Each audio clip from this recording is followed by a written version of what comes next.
I also liked how when I was going through it, he was talking about how, let me find it here.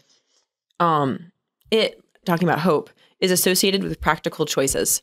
And I thought that was a really interesting way to look at it, is it's not just like this, like, oh, feel good about the future. It's like, no, I have hope in the future. And even though the future is uncertain, I'm still going to have children. Right.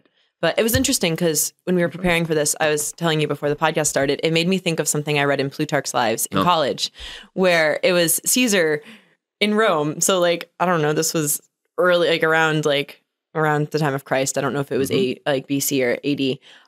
Caesar saw people that were from a different country and they had monkeys and dogs and they're like holding them close and petting them. And he's like, do women have no children in your part of the world? Like, why are you treating this animal as a child? And then Plutarch follows it, a truly imperial reproof to those who waste on animals the affection which they ought to bestow on mankind.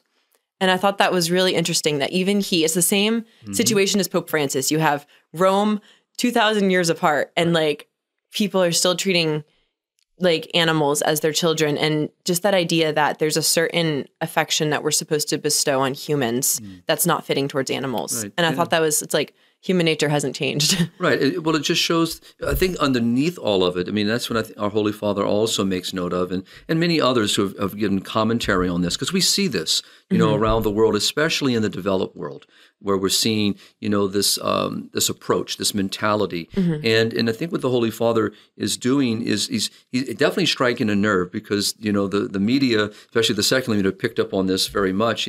When the Holy Father, you know, encouraged people, especially Italians, you know, who have always been associated with large families. As I said in my column, you know, rambunctious, you know, very large families and filled with life and wonder. But as going to Rome, where we have an office in Rome, and being in Rome many times for meetings at the Vatican, and not seeing Italian families. You see lots of tourists, you see lots of tourist children, but you don't see Italian families with children. They don't have a lot of kids, even if it's... And I would say the same thing when I was in Lisbon recently, and I see this in many other parts of the world. I saw it just recently in New Zealand. You know, and for me, it's discouraging in a way. You know, it sounds.